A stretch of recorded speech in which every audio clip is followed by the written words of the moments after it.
Hi guys, it's Irene's Braids and I am back with another video. All right, you guys, so this is what I'm going to be doing in this video. This is going to be a video where I'm going to be showing you two different methods, and because I'm using my daughter as my hair model, it's easier for me to do this look and have it done in two different techniques. So what I'll be doing is I'll be showing you how to do box braiding, and I have zoomed in on the placement of my fingers so that way you guys are able to see how I add in the braids with using extension braiding hair.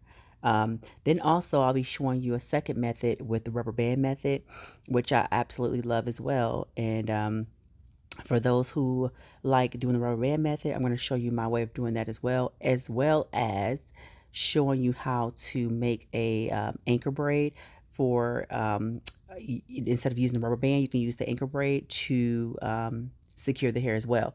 So that's three different techniques that I'll be showing you today. And yeah, I'm going to just use my daughter as the model because sometimes I'm not able to get models for the things that I like to do and just show. So I'm going to use my baby.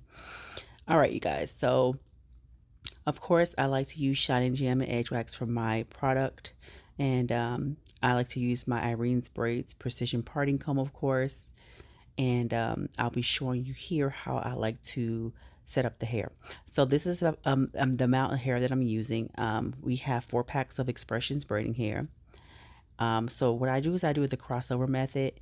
And what I did here is I made one side as in 1, 2, and then 3. So we have 3 legs there, right? And with those 3 legs, I'll be showing you how I like to braid the hair in. So first I like to add a little bit of edge wax to just comb up on her natural hair. And then it just kind of helps me make the hair nice and smooth. So the middle leg will be what I consider my third leg. I'm using my index and my thumb finger to grab the hair, and I'm pushing my index finger through. And what I'm doing again is pushing my right index finger through, and I'll keep swapping out index fingers and holding it between the placement of my thumb and my finger until I get it in there securely. Okay. And what I end up doing is I'll end up slowing it down and then making it into a slow-mo motion for you to see what I did there. I braid very fast, you guys, so sometimes you'll catch some of the things that I'm doing, and then sometimes you may be like, okay, wait, what did she just do? So we'll slow it down and we will do it again, and we will make it slow-mo so you can see it, see the placement of my fingers, okay? All right.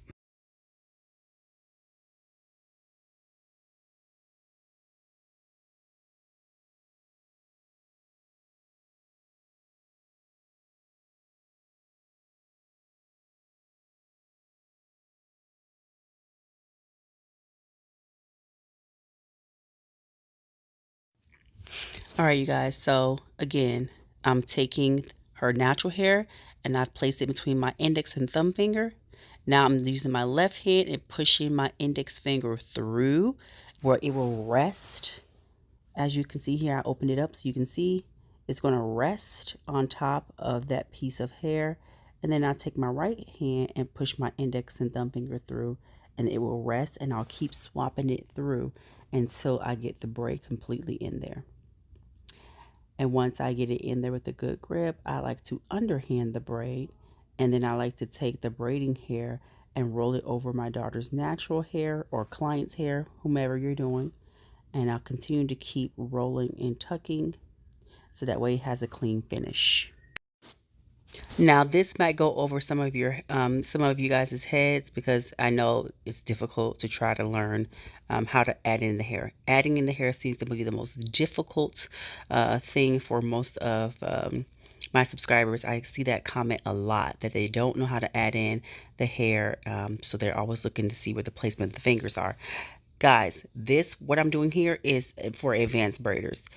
You won't just pick this up by watching my video. You would have to continue to keep practicing. Now, if you pick this up by watching what I did here, congratulations, because it's not that easy to do. When I started braiding, it took me a very long time to master this technique, but then also to make everything look clean finish and then have the same consistency, because you can start off a braid like what I did here, but then also you have bumps and lumps and it's not consistent. So with that being said, do not be hard on yourself.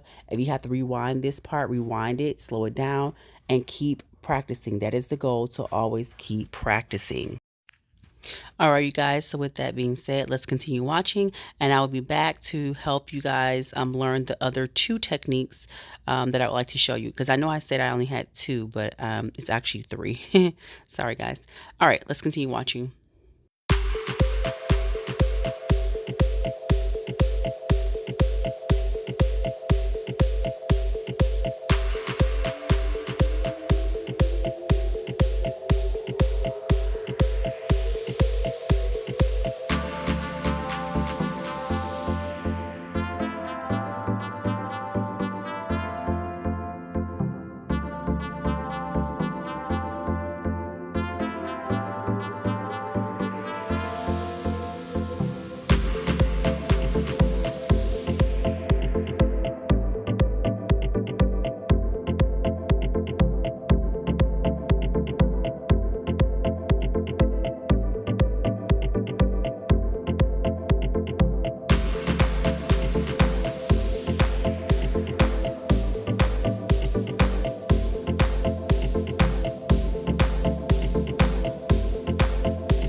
All right, you guys, so here we are getting ready to show you the technique for the rubber band method and then also the anchor braid method. So with that being said, let's continue watching. I definitely want to just say this. I decided to do an anchor braid method on her edges because I didn't want the rubber band to be on the edge line. So I used a small piece of braiding hair. And what I did with that is I braided it into her hair to a certain point. I didn't want it to be too, you don't want to braid it too far down. Just enough to get it in there. That's it. Once it's in there, you're going to braid on top of that piece of braiding hair. And I will show you how to do that in a second here. But first, we're going to start with doing the rubber band method braid first. And then we'll talk about the placement of the fingers. Okay. All right, you guys. So like I was saying in the previous section, we're going to show you how to place your fingers and also the braiding hair when it's time to braid. We're going to first start off with the rubber band method. So the middle braid, you're going to hold on to the middle braid while holding on to your client's slash daughter's natural hair. And maybe you can grab it towards the base of the rubber band to help you kind of grasp what I'm saying as far as how your placement should be for holding it. Then you're going to take your index finger, right?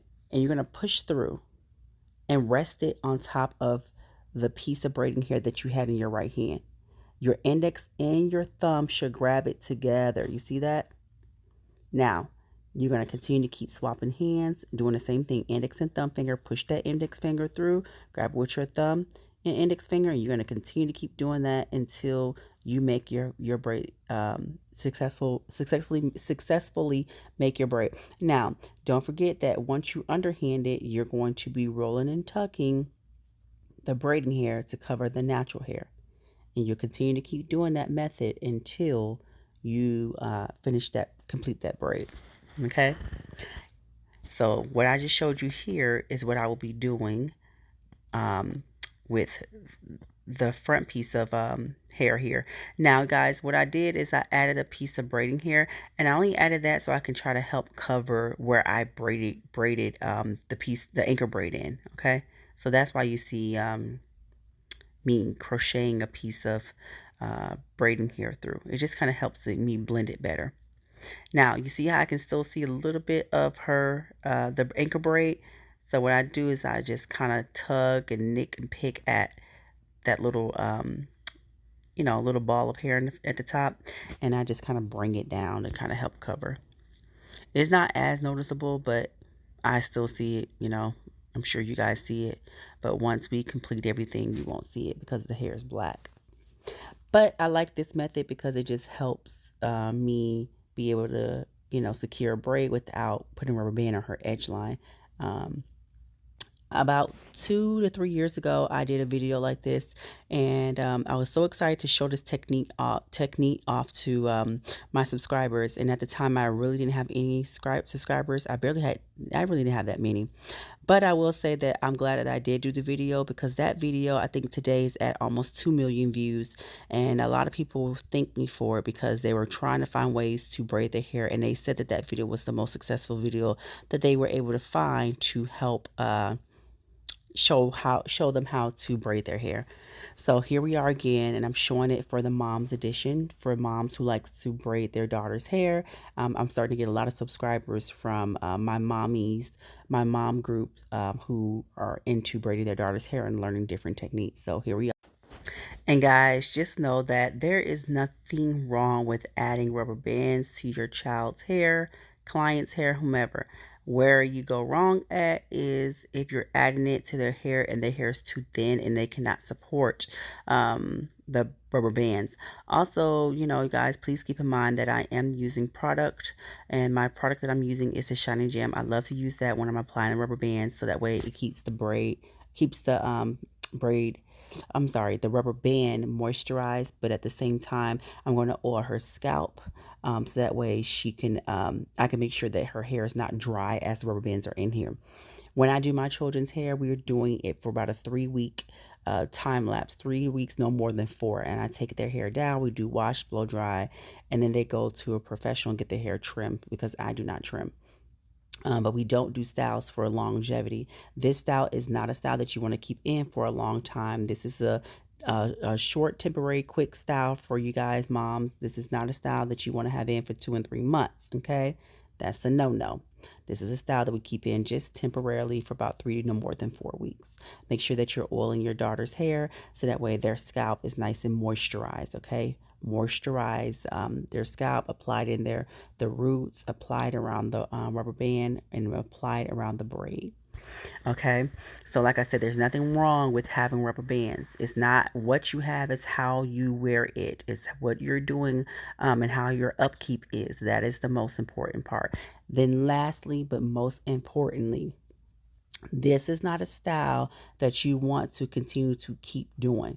So once I take this out of my daughter's hair, we'll switch into some knotless. I like to do large knotless on her, something lightweight, something airy, nothing too crazy. So do not repeat this style. Anything that you do repetitive can cause damage to your hair. So never, don't do it a lot. And then also, I will not be styling her hair into any buns, nothing like that. This style, she'll just keep it down. Because if you start to see tension and bumps like that, you don't want to continue styling your child's hair. Keep it down. So hopefully you guys are able to catch what I've done here. And I hope you guys see my baby Bryson, my baby. He's 10 months now. I'm sure you guys caught that walker in the beginning of the video. When I do my girl's hair, I bring my baby Bryson with me, and he hangs out with us, and we get the job done. And my oldest helps watch him while I create my content for you guys. And then we swap out. I do her hair, and then my 9-year-old sits with him and she helps. So we are tag teaming him in this video. All right, you guys, so let's continue watching.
So we are finally down to the last bit here of this video.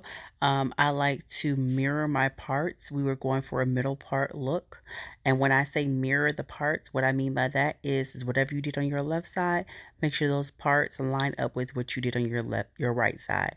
They should all mirror one another and they should be equally yoked, okay? And with that being said, you have a nice, clean, crisp finish. So you guys, to add on a nice little piece to this look, I went to the Beauty Supply store and I picked up some rainbow colored string, braid string. And it was like a roll of string. I normally do not do that. I normally go to Michael's, places like that, or Joann's, and I'll pick up string and things like that from them. And the reason being is because the Beauty Supply store charges you almost $3 for a pretty much, thin layer of string. Is not enough. If you go to Joann's or Michael's, you get way more, especially if you do hair and you want to cater to children. I do not do children's hair. I just do my girls' hair, and then I'll showcase it on my YouTube channel. But I do not service kids, okay? So moms, if you're looking to find a braider, I am not a kid's braider, okay? With that being said, this is our final results. I absolutely love her hair, and so does she. Again, we'll only have this in for 3 weeks, and we'll be doing something different. So check us out in 3 weeks for a new look. And I hope that this video was informative for you. As always, thank you guys so much for watching, and I'll see you guys in my next video. Bye, guys.